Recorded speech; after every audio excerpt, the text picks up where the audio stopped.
Shalom Bapak Ibu, Saudara-saudariku yang terkasih dalam Yesus Kristus. Selamat berjumpa lagi dengan saya, Pastor Stefanus Chandra, dalam Insani, Inspirasi Sabda Allah hari ini, channel renungan yang sama kita cintai ini. Adapun tema renungan kita pada hari ini, Senin 9 Agustus 2021, adalah batu sandungan. Mari kita awali permenungan kita dengan doa singkat. Dalam nama Bapa dan Putra dan Roh Kudus. Amin. Ya Yesus yang baik, selamat pagi. Terima kasih untuk hari baru. Terima kasih untuk kesempatan merenungkan sabdamu pagi ini. Kemuliaan bagimu bersama Bapa dan Roh Kudus Allah memerintah kini dan sepanjang masa. Amin. Bapak Ibu, saudara-saudariku yang terkasih dalam Yesus Kristus, adapun perikopa yang akan kita renungkan bersama pagi ini diambil dari perikopa Injil Matius pasal 17 ayat 22 sampai 27. Mari kita bacakan bersama-sama. Pemberitahuan kedua tentang penderitaan Yesus. Pada waktu Yesus dan murid-muridnya bersama-sama di Galilea, ia berkata kepada mereka, Anak manusia akan diserahkan ke dalam tangan manusia dan mereka akan membunuh dia, dan pada hari ketiga ia akan dibangkitkan. Maka hati murid-muridnya pun sedih sekali. Ketika Yesus dan murid-muridnya tiba di Kapernaum, datanglah pemungut bea bait Allah kepada Petrus dan berkata, Apakah gurumu tidak membayar bea 2 dirham itu? Jawabnya, memang membayar.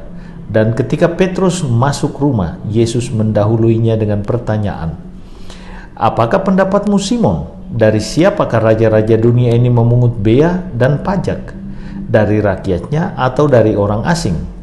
Jawab Petrus, dari orang asing. Maka kata Yesus kepadanya, Jadi bebaslah rakyatnya. Tetapi supaya jangan kita menjadi batu sandungan bagi mereka, pergilah memancing ke danau, dan ikan pertama yang kau pancing, tangkaplah, dan bukalah mulutnya. Maka engkau akan menemukan mata uang 4 dirham di dalamnya. Ambillah itu dan bayarkanlah kepada mereka, bagiku dan bagimu juga. Bapak Ibu, saudara-saudariku yang terkasih dalam Yesus Kristus, salah satu ciri pemimpin yang baik adalah trustworthy atau dapat dipercaya. Kepercayaan tersebut lahir dari sebuah pengalaman panjang bersama sang pemimpin, bahwa ia sungguh melakukan apa yang dijanjikannya dan dikatakannya. Artinya, ia tidak omdo alias omong doang. Ia berpihak pada orang-orang yang dipimpinnya dan melindunginya. Sikap, jalan hidup, dan kehadirannya sungguh sejalan dengan ide-ide yang disampaikannya kepada publik. Bacaan Injil hari ini terbagi dalam 2 bagian.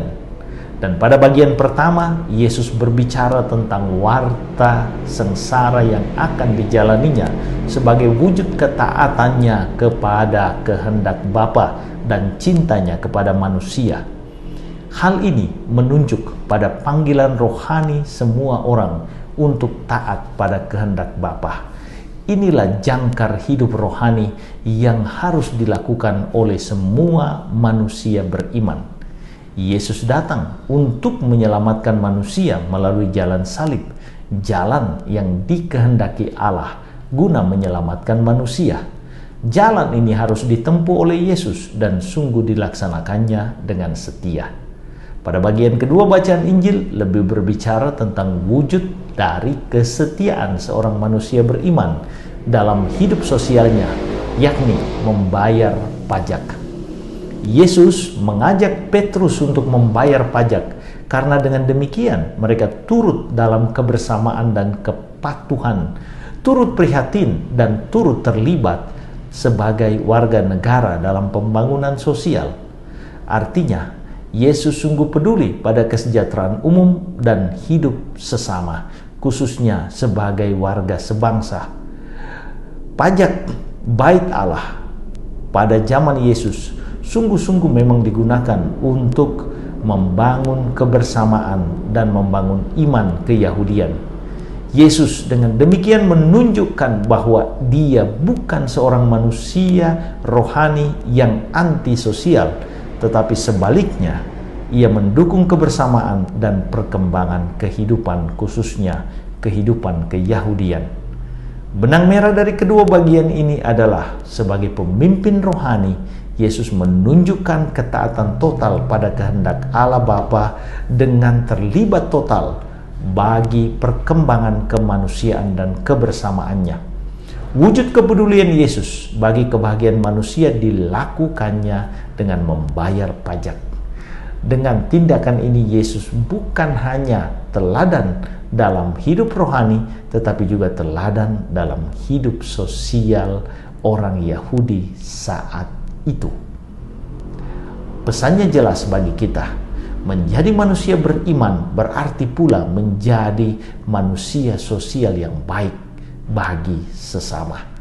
Yesus tidak menghendaki adanya pemisahan antara hidup rohani dan hidup sosial. Kedalaman kualitas kita sebagai manusia rohani justru nampak dan terukur dalam ekspresi hidup sosial kita.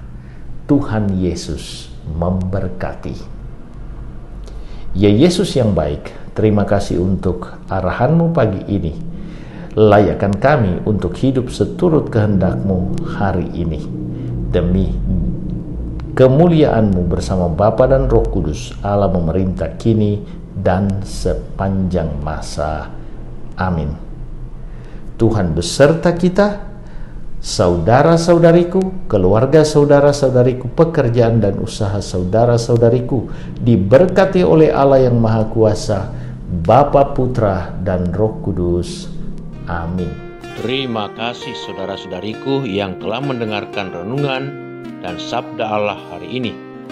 Saya, Pastor Marcel Lolotandung, mengucapkan berlimpah terima kasih kepada Pastor Stefanus Chandra. Semoga Pastor bersama dengan segenap umat di paroki senantiasa diberkati Tuhan dalam setiap aktivitas dan pelayanannya. Amin.